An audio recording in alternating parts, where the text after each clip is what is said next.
Isn't it hard driving from the right-hand side of the vehicle? Now, that's not normally what people say when they see you drive in a Japanese car in the United States. Wait, if you're driving on the wrong side of the vehicle. Correction, it's the right side of the vehicle. Aren't you afraid? What happens if someone hits you? Pretty much the same thing that anything. Yes, it's a small car, and I drive from this side of the vehicle. Can you fit in a Japanese K car? Yes. I am 5'10", thereabouts, and I can fit in it. My knees do not touch the bottom of the steering wheel, although I do have to widen my stance to work the clutch because the steering wheel is quite large for a small car, and it also doesn't adjust. This steering wheel is fixed in place. Well, how do you go through a drive-thru if you're on the wrong side of the car? Easy, you don't. You don't go through a drive-thru.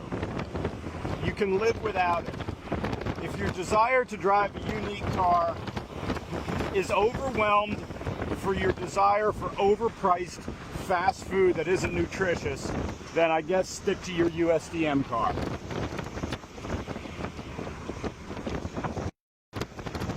So how long does it take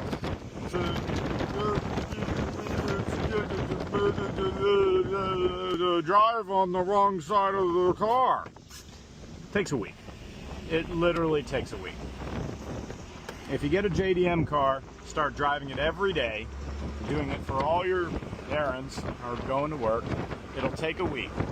And by the end of that week, it'll just feel normal. What's the fuel economy like? Well, the fuel economy is 50 miles per gallon combined. That's city and highway. I believe this thing doesn't do that well on the highway because the little engine is tacked up pretty high. What this thing prefers to do is go about, 80 kilometers an hour, which is like 45. But again, commuting, that's what it was built for. It was built for that very specific purpose, and I'm going now. Acceleration is quite good. At least first gear. First gear is very low.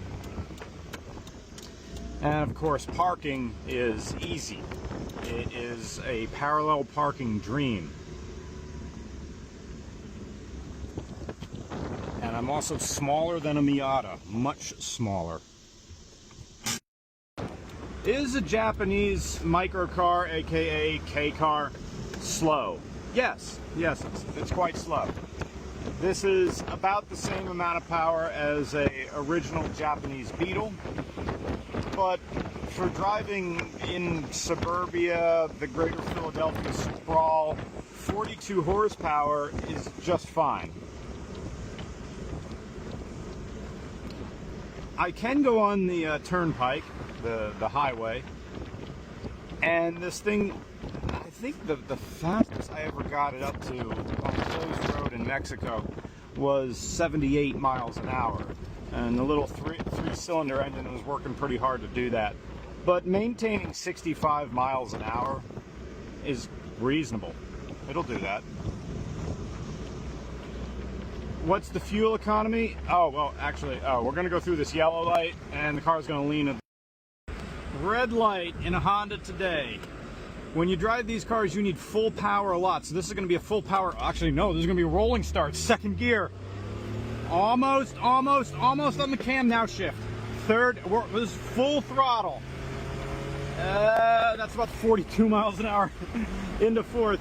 Now it feels quite quick to drive one of these. And also, we got to make a right-hand turn into the grocery store, but that's fine because I'm weight balanced to this side of the car.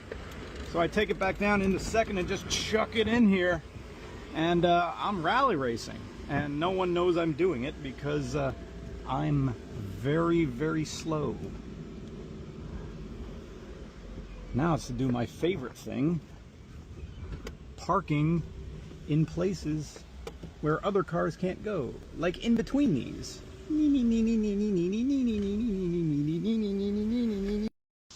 Is it smaller than a Miata? Yes. Much smaller. Actually, about the same width. No, definitely smaller.